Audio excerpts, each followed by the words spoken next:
Es mucha la alegría que nos da desde el Departamento de Economía de la Universidad Nacional de Moreno la posibilidad esta de que a los golpes, pero todos los años venimos publicando nuevos libros.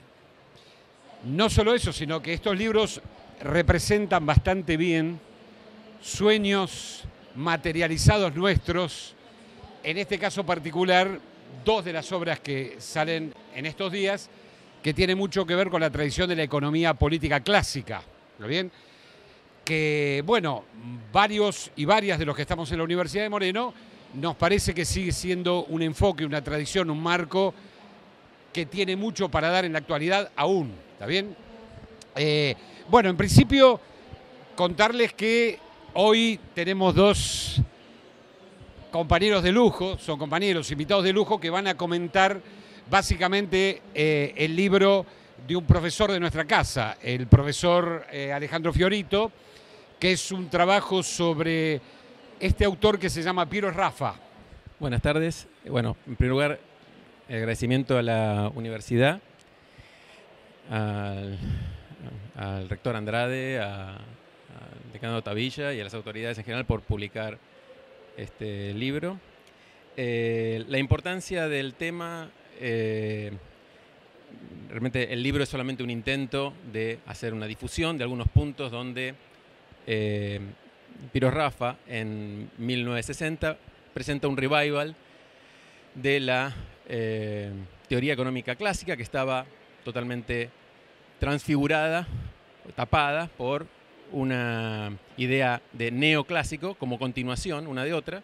Establece claramente que es una teoría diferente, establece los puntos en los que una teoría de los precios y la distribución diferente de la marginalista, que es la dominante, y de ahí en adelante refiere, luego en el libro se detallan en distintos sectores una intervención de él muy escasa para lo que es la actividad académica hoy, que es en 1925, 1926, 1930, y después salta 30 años, en donde en el medio está la reconstrucción de la teoría, de todos los volúmenes de la teoría de David Ricardo, en conjunto con Maurice Dobb, y en 1960 la producción de este libro que tiene una parte crítica a la visión marginalista y una parte constructiva que es la que hoy se desarrolla a partir de esta definición donde, dicho rápidamente, y voy a ser breve con esta descripción, es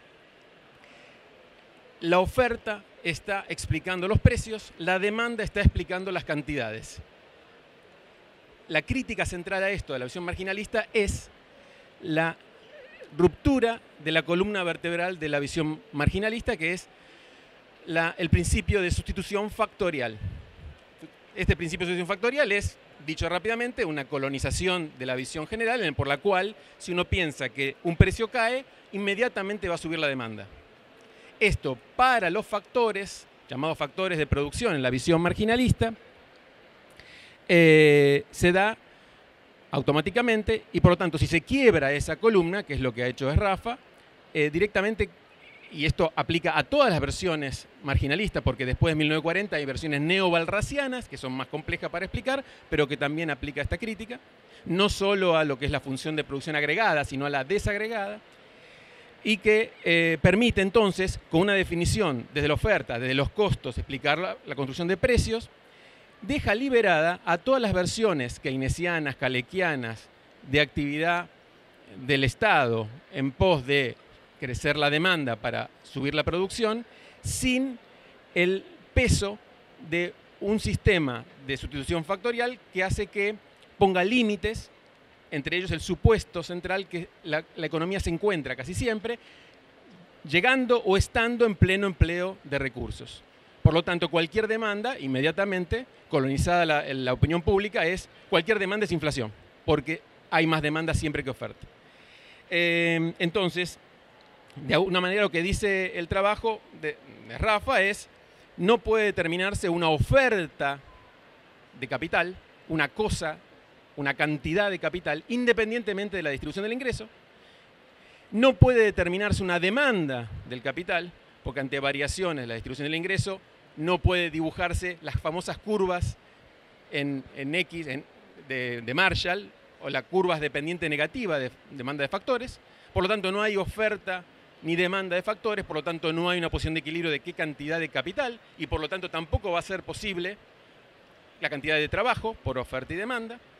Por lo tanto no hay esos factores como una decisión de equilibrio, y si no hay eso, no hay la selección de técnicas, no se puede saber cuál es la técnica elegida, y si no se tiene la técnica elegida, no se tiene tampoco la cantidad producida de bienes, y si no tiene esa cantidad de bienes, tampoco se tienen los precios. Es decir, la destrucción es total. Sin embargo, esto pasó desconocido, principalmente por, en principio, duró 25 años la moda raffiana de 1960, más o menos, en la academia, porque pensaban que atacaba al marxismo, en el sentido de una crítica que, bueno, medir las mercancías en valor trabajo no haría falta, porque Raffa sería la continuación del libro 3 de Marx. En la misma recomendación de Marx de cómo seguiría el poner la medición de capital constante y variable en precios, y por lo tanto esa primera visión dura 25 años, pero después es totalmente, como dice Pacinetti, rimozionato de todos los manuales de economía. Lamentable, digamos, fue un beneficio eso, en primer lugar, por haberse metido, pero también fue un gran perjuicio, porque al día de hoy sigue esta idea que en parte en el libro se describe un poco esa discusión. Y bueno, y al día de hoy, bueno, es fundamental, este intento es uno más, lo mismo de lo de Cesarato, en aplicar en las materias que se dan, se puede aplicar en todos lados, diferenciar lo que es el core clásico del core marginalista. Y por lo tanto principalmente desaparece cualquier trasfondo de explicar cualquier otra economía como populista, en sentido negativo, porque hay una teoría atrás que no se conoce simplemente.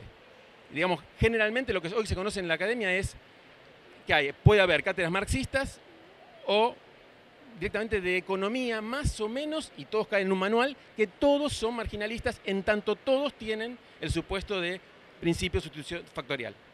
Y esto se abre entonces juego a poder entender de otra matriz, con una teoría de los precios clásica, o sea, distribución exógena, y entra la distribución exógena ya desde el capítulo 8 de Adam Smith, lo que es la posibilidad de entender la puja distributiva entre clases sociales, entre patrones y obreros, pero también la canasta de bienes de consumo, qué valores tiene, pero también las instituciones, las leyes.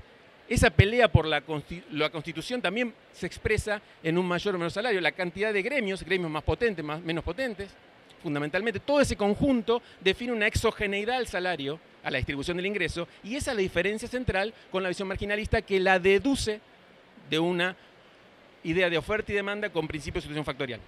Esto juega, y cierro acá, con otras expresiones que sin tener una teoría, por ejemplo, todo el estructuralismo latinoamericano que tanto se habla, no hay una teoría del estructuralismo latinoamericano. Son tipos brillantes que han explicado en sus países distintas formas de entender como particularidad latinoamericana, pero que les falta, muchas veces recaen en una teoría marginalista cuando se meten en teoría de los precios. Esto permite reinterpretar esa teoría estructuralista, los viejos desarrollistas, los esquemas fiscales, es decir, teorías del dinero endógena, saliéndose de Bixel y de la visión marginalista, el tema de la acumulación, la tasa de interés exógena, el tema del tipo de cambio, libro que sacamos el año pasado respecto a que es una variable distributiva y que generalmente los efectos son inflacionarios y no de mayor crecimiento, poca elasticidad de precio de las exportaciones, etc. Es decir, es central entender el tema de la teoría de los precios clásica, para poder dar cuenta efectivamente de otras actividades inductivas, como son las de las cantidades, país por país, para no caer nuevamente en una visión marginalista, que se filtra por todos los costados, ayudado también por la colonización que hay del sentido común, ¿no? Bueno, gracias. Bueno, muchas gracias.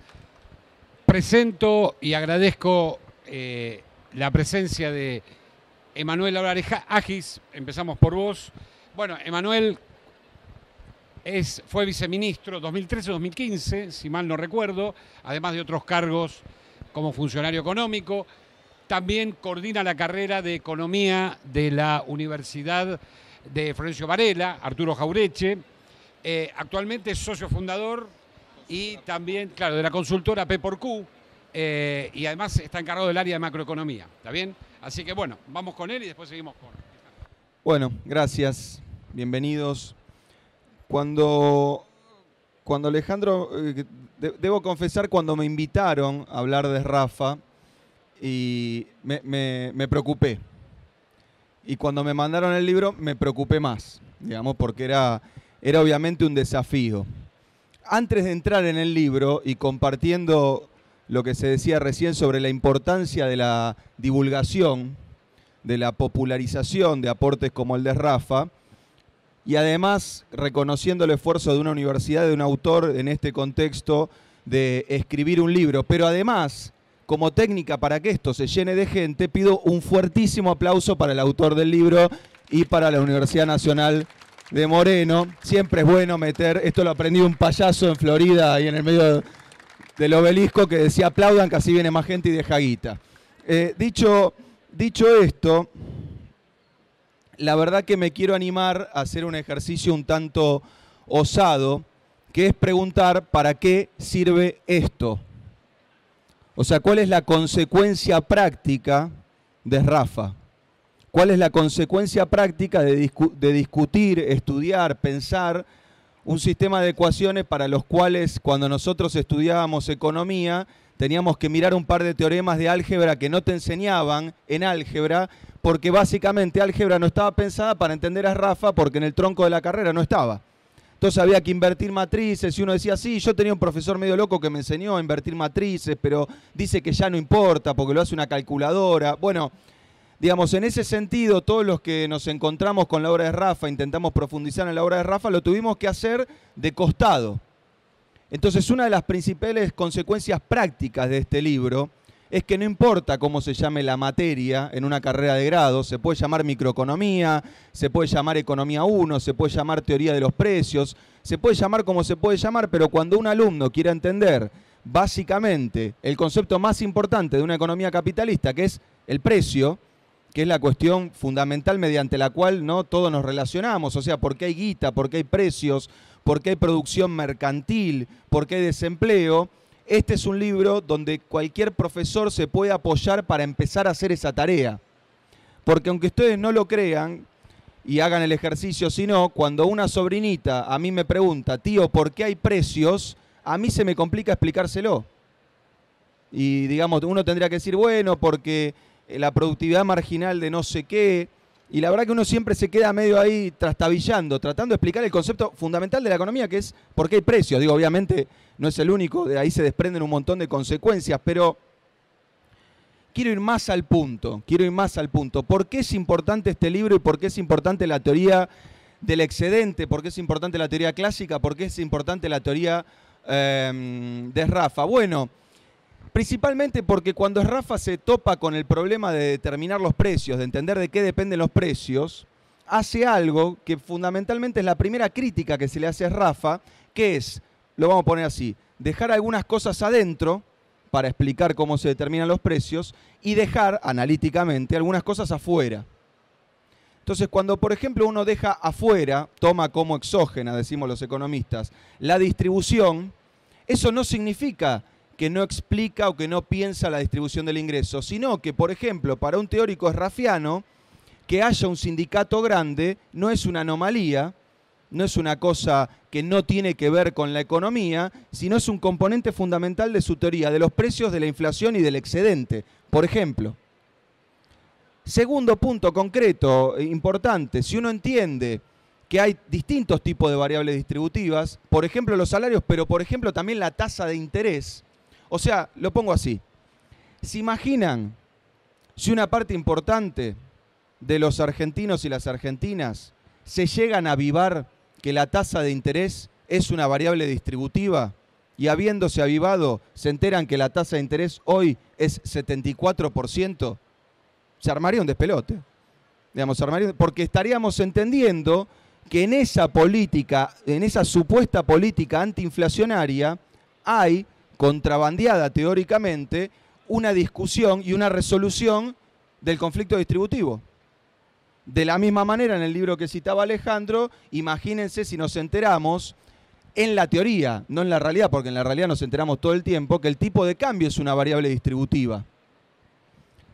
Imagínense si enterándonos que la tasa de interés es una variable distributiva y seguimos algunos de los aportes de los teóricos que se han tomado en serio Sraffa, empezamos a entender que tal vez, paradójicamente, si uno sube la tasa de interés, lo que puede hacer es meter una presión de costos que suba los precios.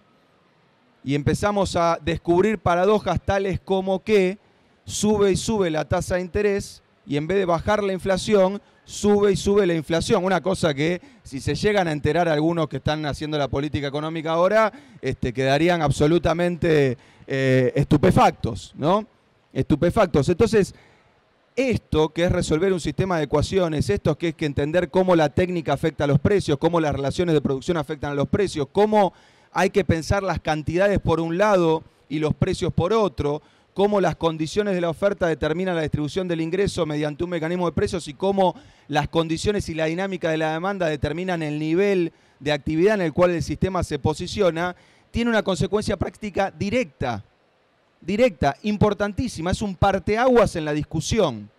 Claro, pocas veces esos parteaguas quedan claros y son cristalinos a la sociedad porque ustedes saben que hay una discusión medio, lo voy a decir técnicamente, medio pedorra en economía, y no voy a profundizar mucho porque sé que Alejandro en esto puede profundizar muchísimo más, pero hay una discusión entre epistemológica, digamos, y de método, que dice que la economía, bueno, empiezan esas cosas, ¿no? La economía es una ciencia social, no exacta, ahí nos metemos en el primer lío, digamos, porque uno nunca vio a un mono haciendo ciencia, entonces uno dice, bueno, la matemática también debe ser una ciencia social, qué sé yo, pero no importa. Hay una especie de distinción y ahí aparece algún economista muy preocupado por la diversidad y por la reflexión que dice, bueno, en realidad la economía es muy particular porque es una ciencia social donde uno no puede experimentar con su objeto.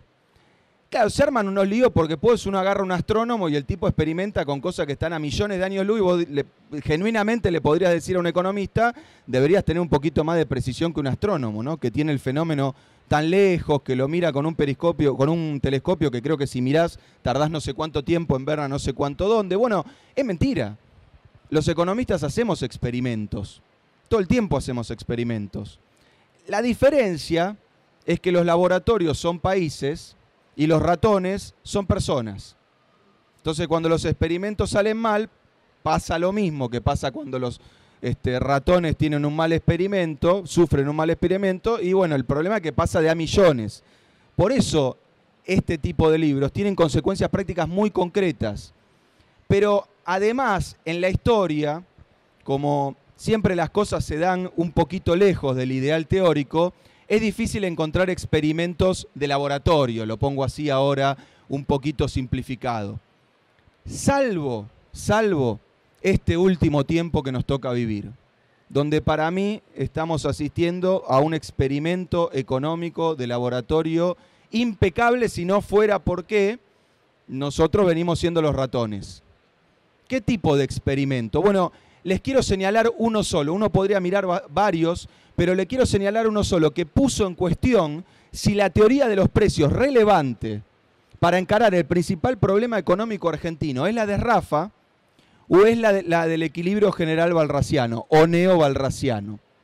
Dicho esto, y esto es por eso se convierte en un experimento económico digno de ser estudiado, dicho esto por el propio autor y ejecutor del experimento económico. Déjenme machetearme para recordar bien el nombre.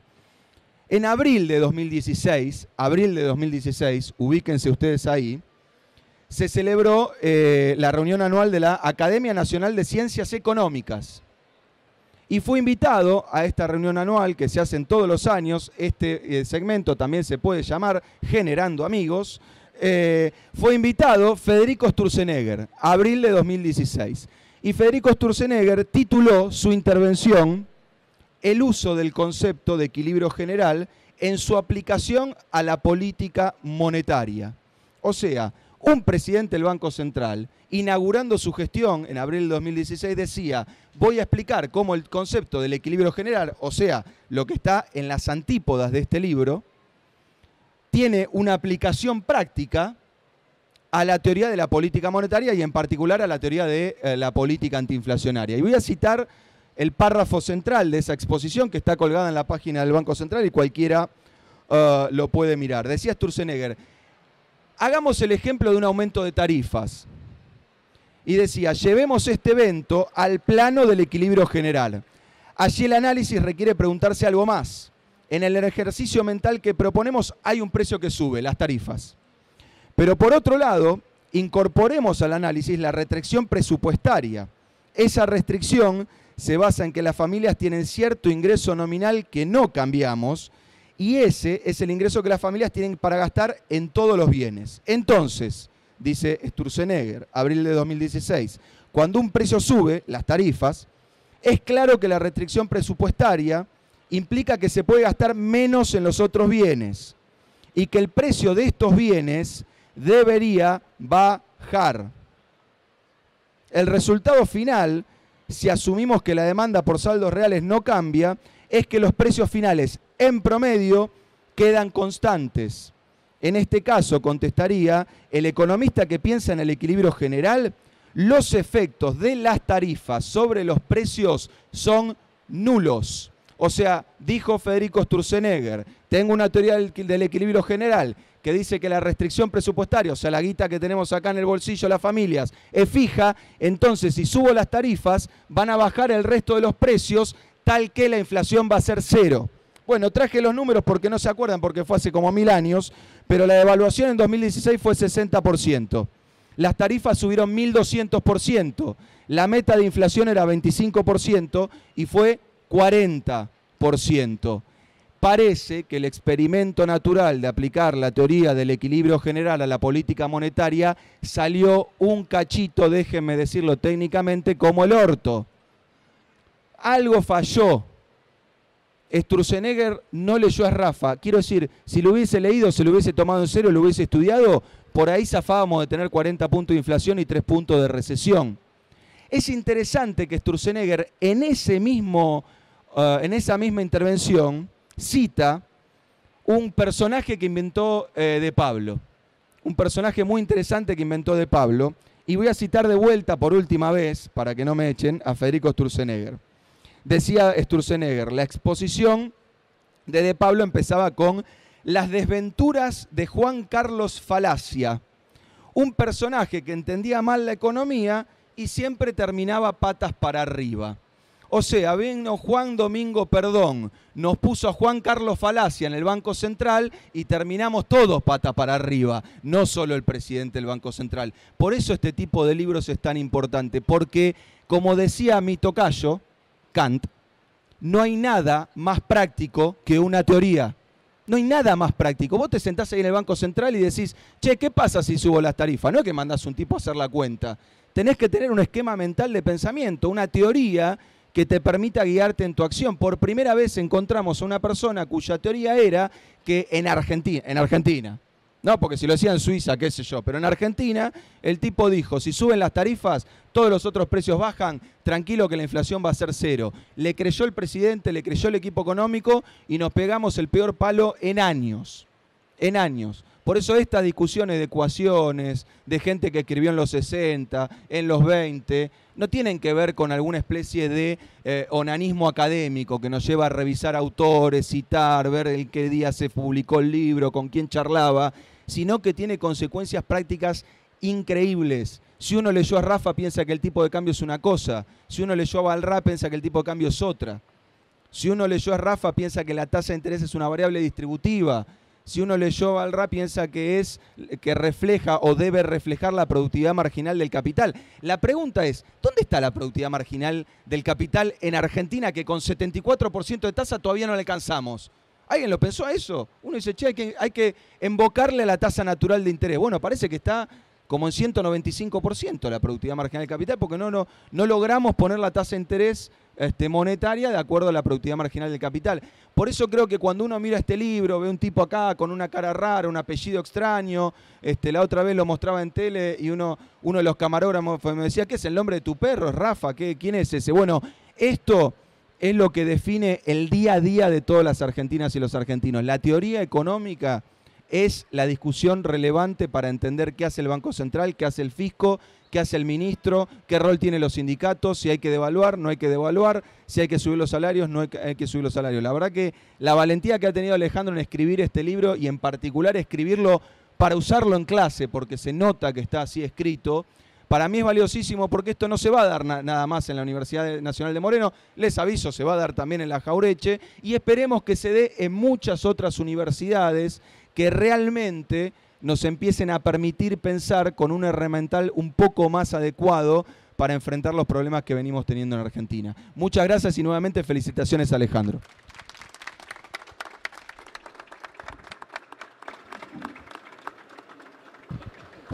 Bueno, muchas gracias, Emanuel. Un lujo, como ustedes van pudiendo comprobar. Ahora vamos a pasar a la presentación de Alejandro. Me cuesta un poco, ¿se escucha? A la presentación de Alejandro. Bueno, Alejandro Orwix es doctor en Ciencias Sociales. No se sabe mucho, pero en realidad egresó de nuestra Facultad de Ciencias Económicas de la UBA y también comparte la formación o deformación, según lo queramos pensar, de los economistas. Por supuesto, lo conocemos quizás más como ensayista, quizás uno de los mejores ensayistas que hay en el país, no solo por su último libro, sino por varias de las obras como lectura de la historia, como relectura de la historia. Bueno, el trabajo más conocido de él es el de los 4 peronismos, ¿no? Que altamente recomendable, ¿está bien? Así que bueno, Alejandro, adelante, gracias por hacer esta presentación y bueno, que se repitan, y esto se lo pido a ambos, porque bueno, la verdad que está muy bueno que sea gente como ellos que puedan sacarle más jugo a esto que nos da bastante orgullo, que es esta continuidad en las publicaciones de nuestra universidad, ¿no? Buenas tardes a todos. Hay que ser prudente, de modo que es a todos. Y tengo varias complicaciones que voy a tratar de explicar lo mejor que pueda. Primero les voy a contar un cuentito jasídico para hacer honor a una vieja tradición con la cual yo estoy emparentado de alguna manera.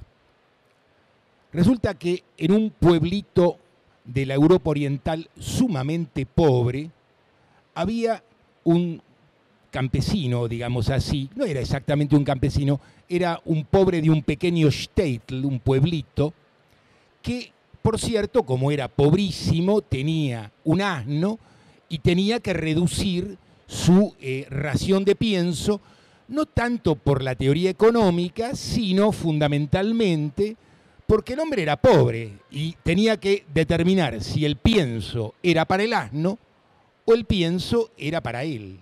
Y por lo tanto se propuso educar al asno. ¿Y en qué consistía el proceso educativo?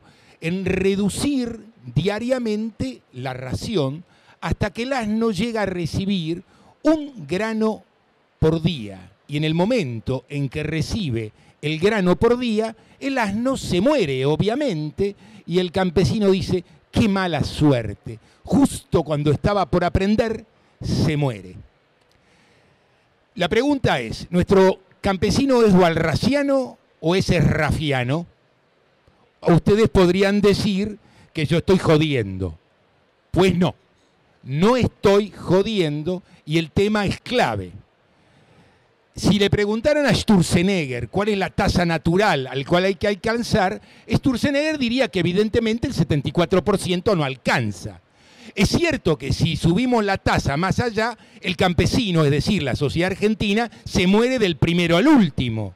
Pero porque estaba a punto de aprender cuál era la tasa. De no ser así, todo sería según la deliciosa teoría. Si esto fuera una discusión teórica, si realmente fuera un problema de cuántos argumentos y quién pone mejores argumentos de un lado de la balanza o del otro, la cuestión sería realmente bastante más sencilla, porque si se quiere, una vez es como el agujero del mate. Que a uno se le ocurra el agujero del mate, bueno, requiere una soberbia inteligencia. Pero cuando uno le muestran el agujero del mate, es lo más fácil de copiar del mundo. De modo que si uno no es capaz de copiar el agujero del mate, no es porque no es inteligente, ¿se entiende? Digamos que hay alguna otra razón que no es exactamente la inteligencia. Cuando nosotros miramos en qué fechas la teoría raffiana funcionó y qué fechas dejó de funcionar, vamos a empezar a entender de qué relación hay entre la inteligencia y la relación de fuerzas sociales, históricas y políticas. Funcionó entre 1960 y 1985. Y ahí, curiosamente, los argumentos dejaron de ser tan buenos y pudieron ser perfectamente olvidados sin que nadie tuviera que explicar absolutamente nada. Pues bien, como yo soy docente hace un rato largo y si bien es cierto que tengo una formación de economista, vengo a funcionar como un sociólogo asimilado, porque claro, en una época la Facultad de Ciencias Económicas, durante una cantidad de años, yo no tenía mucho que hacer allí. No sé si se entiende. Entonces, ¿dónde podía estar? Y bueno, en la Facultad de Ciencias Sociales, en la carrera de Sociología, íbamos a parar todos los tipos que no teníamos ningún lugar en ninguna parte. Voy a citar un nombre más prestigioso que el mío. León Rosichner era un enorme filósofo. Jamás dio clase en la Facultad de Filosofía y Letras y jamás dio clase en la carrera de Filosofía. Qué curiosidad, ¿no? Todos los tipos que tenían 14 papers y estaban en el CONICET podían estar. León no tenía más remedio que dejarlo entrar al CONICET, pero lo trataban por la puerta trasera y lo echaban, no bien podían. Era muy difícil porque era un señor de mandíbulas de león y se las traía. Pero lo que quiero decir es, no nos la hicieron demasiado fácil y no nos hicieron jugar ningún argumento. El argumento es, acá no.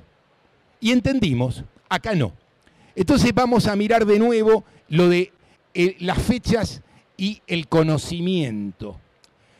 El librito de Piketty, que tiene un trabajo descomunal estadístico sobre la distribución del ingreso, uno puede decir lo que le parezca y yo no voy a decir nada, simplemente voy a hacer uso de alguna de esas estadísticas que son tan útiles como este dato que acabo de enunciar y que acaba de traernos el autor, que es un autor muy encantador. ¿Por qué? Primero porque él cree que hace divulgación. Digo, esto, mi antecesor en el cargo ha hecho una descripción tan exacta de cómo había que pedalear para leer mercancía con mercancías, que yo no voy a repetirla porque es perfecta. Efectivamente, a mí me tocó una Facultad de Ciencias Económicas donde esto era un poco mejor que la que le tocó en suerte a él en ese sentido, digamos. La formación matemática, digamos, Olivera, si bien no nos enseñaba matemática, nos planteaba los problemas de tal modo que el que no sabía matemática, en fin, tenía que desesperarse un poco y angustiarse bastante. De modo que esa parte me la voy a ahorrar toda, simplemente para decir lo siguiente. La mejor distribución del ingreso es exactamente en el momento en que los Estados Unidos de Norteamérica tienen cuestionado su lugar en el centro del juego del mundo. Ese es el momento de la mejor distribución del ingreso. Cuando esa situación termina la distribución del ingreso. El general de Gaulle, que era un hombre muy inteligente y muy cínico, pero muy inteligente, le dijo después del Mayo francés en una famosa entrevista por televisión, le dijo hablándole a la clase obrera francesa, ¿ustedes quieren ser obreros soviéticos? Porque sepan ustedes que los obreros soviéticos deciden mucho menos que ustedes y consumen muchísimo menos que ustedes. De modo que sepan muy bien lo que están haciendo. Esto no era una chicana, ni mucho menos. Era un argumento de peso, y ese argumento de peso no tuvo poco impacto en la solución de las famosas elecciones que De Gaulle vuelve a ganar, pero no en los términos que él quería. Esto viene a cuento de entender lo siguiente, y es: no se trata de la calidad de los argumentos de Piero Sraffa, sino se trata de a quien joden los argumentos de Piero Sraffa, y se trata de que los joden, no están dispuestos honradamente a ninguna clase de debate intelectual, sino a silenciarnos. El hecho de que exista un trabajo de esta calidad en este momento, en este país, es una audacia intelectual y política de primera categoría. Y esto es lo primero que debo señalar. Por eso no puedo sino celebrar enormemente que tal cosa exista. Yo chicaneramente dije que era un falso libro de divulgación. ¿Por qué? Si bien es cierto lo que nos ahorra lo de las ecuaciones hasta un cierto punto, porque siempre uno tiene el derecho de decir, bueno, ¿por qué tengo que creer yo a pie juntillas que esto es como este señor dice que esto es? Y ahí, para saber si esto es como él dice o no, no tengo más remedio que. Pero vamos a dejar esa parte de la cuestión. En rigor de verdad, es un estado de la cuestión sobre el debate. No tiene esa pretensión, pero tiene ese fenomenal efecto. Y este es el segundo motivo por el cual el libro realmente vale la pena. Y el tercero es que se pela el culo para que lo podamos entender aquellos que no son del palo. Y acá viene la verdad de la cuestión. Uno puede decir muchas cosas de Marx, pero hay una que no puede decir, y es que requiere de una formación previa para leerlo. Si uno se sienta con la suficiente voluntad y la disciplina, porque claro, el problema es que cada vez que se avanza en la escalera es preciso utilizar todos los elementos anteriores. Eso Marx ni nadie tiene cómo evitarlo. Pero los elementos anteriores están siempre planteados a mano del que lee. En consecuencia, no es preciso, no es obligatorio una destreza previa. En este caso podemos decir algo similar, si bien es cierto que además lo resuelve en un número de páginas en la cual esto es una hazaña fenomenal, porque explicar las presuposiciones se varía por lo menos otras 175 páginas y no estoy exagerando. Entonces, lo último que me queda por entender y aportar aquí es porque yo estoy acá para explicar por qué ustedes deben leer el libro, y lo que yo diga no es para sustituir la lectura del libro, sino simplemente para motivarla. En última instancia, el viejo Borges, que no era ningún sonso, decía que una gran traducción tiene que servir para que nosotros vayamos a mirar el original. Si logra un traductor que vayamos a ver el original, logró su máximo cometido. Y si no, tenemos que aceptar que nuestros lectores a veces son más vagos de los que hace falta. Es decir, que no están dispuestos a trabajar todo lo que hace falta para alcanzar ese magnífico fruto que el trabajo en cuestión propone. Entonces, ¿quién es Sraffa? ¿Y por qué Sraffa y qué papel tiene Sraffa en esto de la economía clásica? Sraffa es un personaje sencillamente novelesco. Su biografía puede arrojar una novela, pero que se puede leer como un chupetín. ¿Por qué? Es el hijo de uno de los directivos del Banco Comercial de Italia. La tradición de los banqueros judíos, los banqueros del Papa, dice la vieja aristocracia judeo-romana. Todos aquellos que leyeron alguna vez o vieron El Jardín de los Finzi Contini saben a qué me estoy refiriendo. Yo tuve una vez la oportunidad de tratar a uno de esos tipos, que se llamaba Chivita, que era el dueño de la editorial Abril. Y entonces, cuando yo veía a Chivita con su traje blanco, su camisa inmaculada, sus zapatos combinados y su cancha para decir buenos días, yo me sentía el más ordinario de los seres. Entendía que yo era un atorrante de San Juan y Boedo y él era un aristócrata italiano. Y eso no, era una diferencia irrecorrible. Y está bien, acepto que soy un atorrante y nunca pretendí ser otra cosa y hago de eso mi banderín y se terminó la discusión.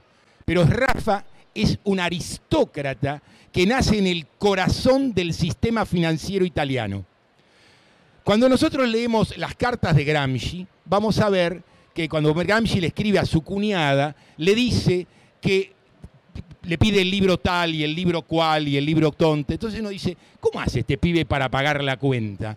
Porque bueno, después de todo, estaba preso en la cárcel de Benito Mussolini, que no era un hotel 5 estrellas, no era el spa donde estaba el almirante Macera, no, era una cárcel, sin joda, y no tenía el dinero. ¿Quién pagaba la cuenta de los libros? Piero Sraffa. Cuando nosotros miramos los cuadernos de la cárcel que leemos con fruición y miramos cómo un tipo en condiciones horripilantes de memoria es capaz de construir un pensamiento notable a contracorriente, sin tener ni la biblioteca ni los instrumentos a mano, simplemente su formidable inteligencia y voluntad, vemos de nuevo a Gramsci. Y de nuevo, ¿dónde se guardan los que salen, los escritos de la cárcel? Los saca la cuñada de Gramsci y los deposita en la caja fuerte del Banco Comercial Italiano del padre de Piero Sraffa. De modo que la relación de Sraffa con Gramsci no solo es una relación personal, sino es sobre todo una relación política. Pero esta relación política va mucho más allá, porque Sraffa en un momento determinado se tiene que ir de Italia, porque su situación está colgada de un pincel. ¿Y a dónde va a parar Sraffa? Va a parar a Cambridge. ¿Y quién es el hombre que le permite aterrizar en Cambridge? Keynes.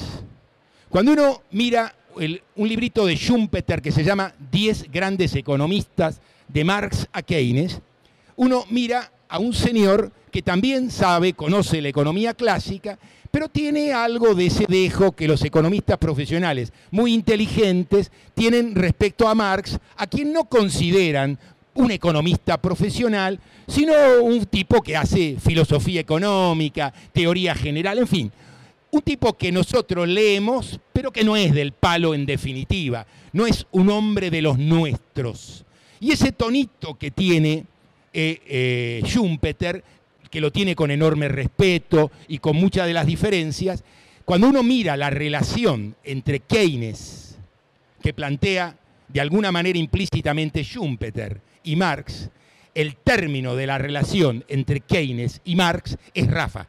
No solo porque está allí, sino porque cuando Keynes escribe, le manda unas... Yo siempre leo las cartas, porque la correspondencia nunca está hecha para que la lean el resto del mundo. Uno dice en la correspondencia, la gente dice en la correspondencia las cosas que difícilmente va a decir en una entrevista. En una entrevista uno dice lo que resulta pertinente, conveniente, etc.